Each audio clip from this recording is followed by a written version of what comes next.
Chris, very good to see you. Today we are talking about who needs long-term care insurance. Nearly 70% of 65-year-olds will need long-term care services or support. That need usually only lasts about 1 to 2 years, but of course, extended care can wipe out a couple's savings.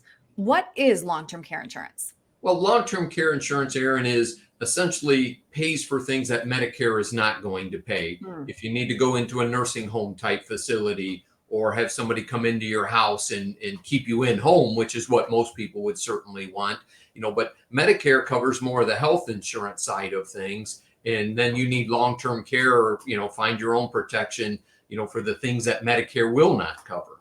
hmm Okay, so I think you just mentioned this, but I want to say it again because I think it's a common misconception.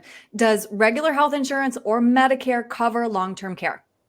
Only for a short amount of time. And typically, for Medicare to pay for any of your nursing home bill, you have to be admitted into a hospital, not under observation, admitted for 3 days. And then they pay for a limited amount of time and you kind of have to requalify. So we typically say, rule of thumb, Medicare will cover about 90 days, and then you're going to be on your private pay or they're going to discharge you.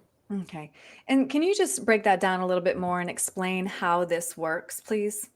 Sure. So, long-term care, like we have a friend with a cognitive issue, Alzheimer's disease, and obviously needs 24/7 care. And, they have to pay for that through their long-term care insurance, or it would be, or their own investments, if you will. And sometimes it's a combination of the two.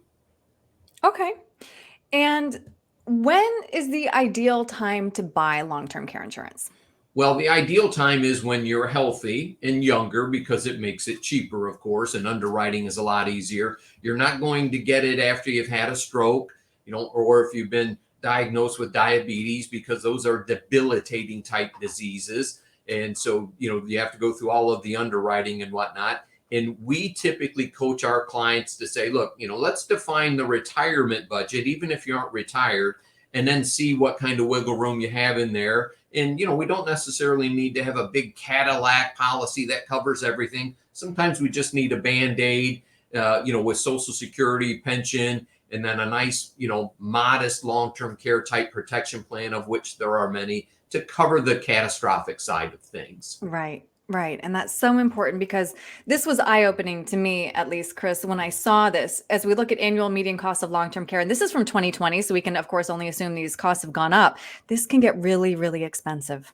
It certainly can. And, from personal experiences, we helped a friend stay in her home 24 hours a day, 7 days a week with private care. It was $19,000 a month. Oh She is my. now in a skilled facility, a nursing home type facility, as the cognitive issue has progressed. And that's about $8,500 a month. They saw this need way back in the 90s, bought a very quality policy, and it covers 100% of the bills for herself. Yeah, that's great. I think that it probably is very important to have that conversation earlier rather than later, right?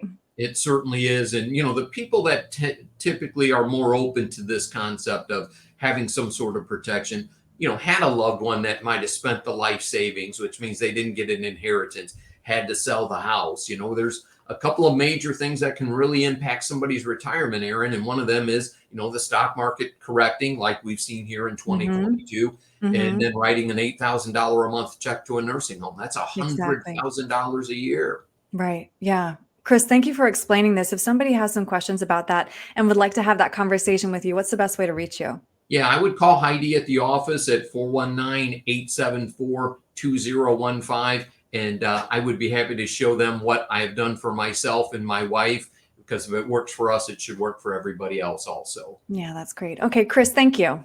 Hey, my pleasure, Erin. Thank you.